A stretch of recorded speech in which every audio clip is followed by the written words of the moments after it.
She was shackled to me as punishment. Now every step I take, she's right there. At first, Jonas did not know what to think. The punishment was strange, cruel even, though not in the way most people imagined. It wasn't pain or prison or silence. Instead, it was closeness.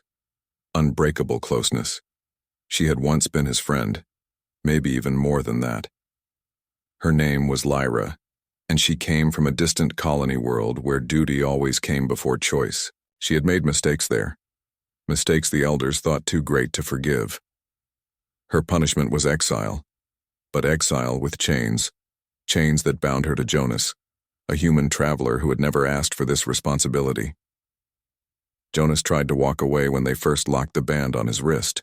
The shackle glowed faint blue, humming whenever he stepped too far from her. Lyra followed without a word, her steps light, her eyes turned down. The hum grew into a sharp pain if the chain stretched too much, so he stopped. She stopped too. From that moment there was no distance left. Yet in his heart, there was distance.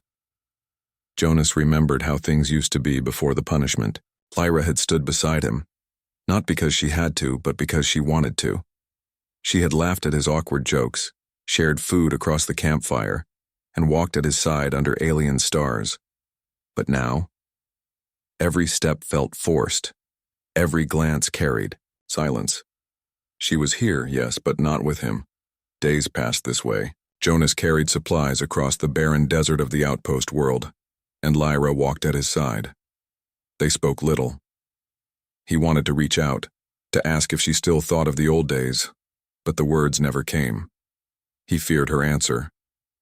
At night, when the wind howled through the rocky plains, Jonas would stare at the stars and remember Earth. His people had always been known as wanderers, as stubborn dreamers who crossed dangerous frontiers when wiser species stayed home. Humanity was small, fragile compared to the mighty empires of the galaxy, yet still they ventured. Jonas held onto that thought. Maybe, just maybe, he could venture into this silence and bridge the gap between them. But he did not know how. Lyra, for her part, moved like a shadow. She ate when he ate, slept when he slept, and kept her voice hidden. Yet sometimes, when she thought he wasn't looking, he caught a glimpse of her old self. Her hand brushing the stone of a canyon wall, her lips moving as if humming a song, too faint to hear, her eyes lifting to the stars with longing. She was still there, somewhere behind the punishment.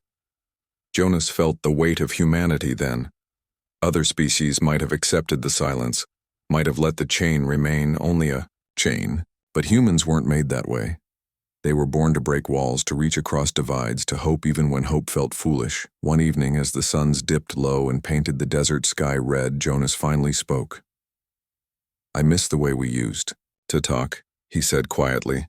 Lyra froze. For a moment, Jonas thought she would ignore him. Then she turned, her face pale in the fading light. "You shouldn't," she whispered.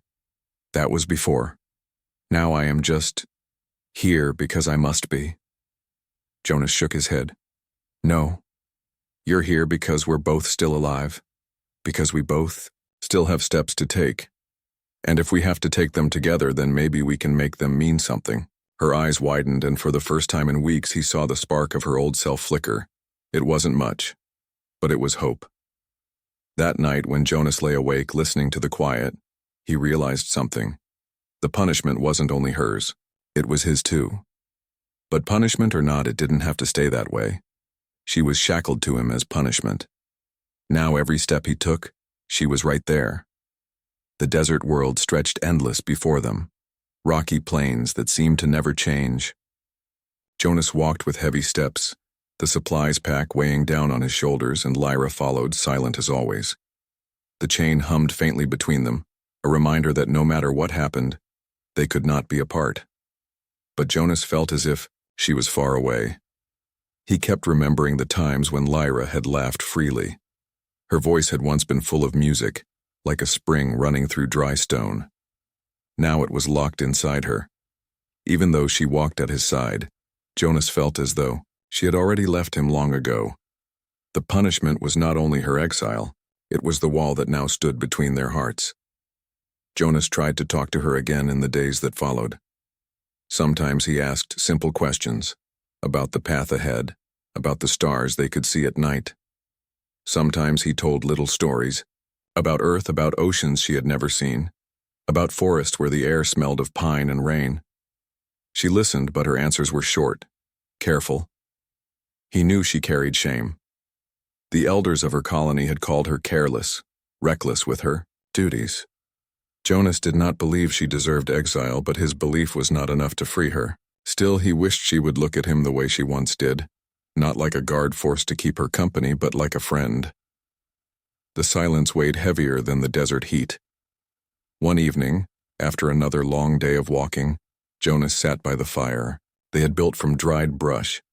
The flames flickered weakly, throwing shadows across the canyon wall. He stared at the light and spoke without looking at her. "You know," he said softly, "back on Earth people leave too.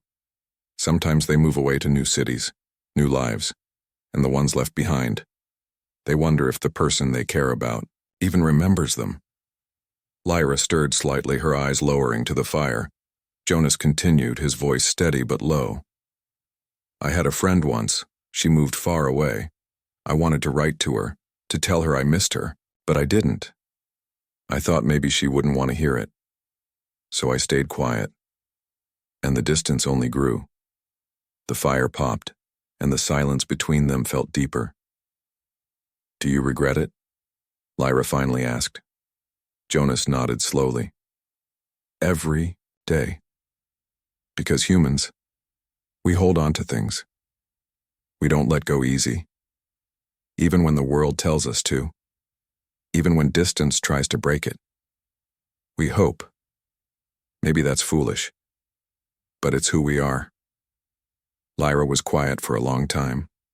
Jonas thought she might turn away again, but instead she whispered, "I moved away too, Jonas. Not by choice, but I did.